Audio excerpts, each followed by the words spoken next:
আসসালামু আলাইকুম। নতুন ভিডিওতে সবাইকে স্বাগতম। আপনারা জানেন বিভিন্ন অর্থনৈতিক চমৎকার, পুলিশ সার্ভিস চমৎকার এবং নারী চমৎকার নিয়ে আগেই আমরা ভিডিওতে বলেছি। আজকেও কথা বলব পুলিশ চমৎকার নিয়ে।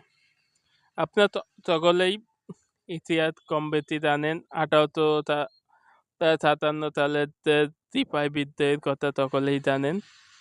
এর আগেই মুঘল সম্রাট বা বাংলার সম্রাট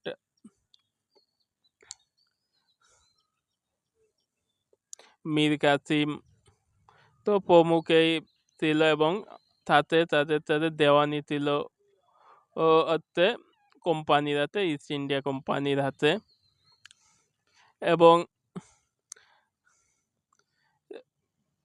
তাদের এই ক্ষমতা লগ্নে সিপাহি বিদ্রোহ করে চট্টগ্রাম, দিল্লি, ঢাকায় এবং সেই সমস্ত ঘুমন্ত সিপাহীদের উপর আক্রমণ করে ইংরেজ বাহিনী এবং কেউ কেউ পালিয়ে যায় এবং তারা পালাতে পারেনি, তাকে ফাঁসি দিয়ে ঝুলে রাখে। এই ঘটনা আপনারা জানেন। এই সিপাহি বিদ্রোহের পর তখন ক্ষমতা চলে যায় রানীর হাতে এবং মুঘল সম্রাটদের দ্বিতীয় বাহাদুর তার পতন ঘটে। 1858 সাল থেকে রানীর হাতে ক্ষমতা যায় এবং তারা 1861 সালে পুলিশ সার্ভিস কাগজের মধ্যে বিভিন্ন বিশ্ববিদ্যালয় প্রতিষ্ঠা করেন। আর সিপাহি বিদ্রোহের মতো যাতে কোনো এই কালো আইন না হতে পারে, তখন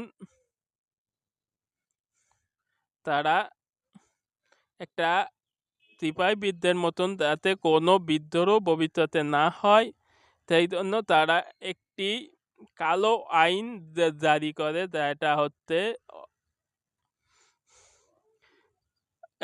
5 জনের বেশি কত জায়গায় লোক জমায়েত হলে পুলিশ তাদের উপর ছত্রভঙ্গ করতে পারবে। 2, পুলিশ কোমরের নিচেই বিরাজ ফায়ার করতে পারবে। এই পুলিশ সার্ভিসে এই আইন যুক্ত হওয়ার পরে বিদ্রোহ তো কমেই নাই, উল্টে বাড়িতে। প্রথম যেটা হয়তো পাঞ্জাবের জালিয়ানাবাগে পুলিশ তাদের একটা বিক্ষুব্ধ জনতা তার দিক দিয়ে ঘিরে ফেলে হত্যাকাণ্ড চালায় পৈশাচিকভাবে।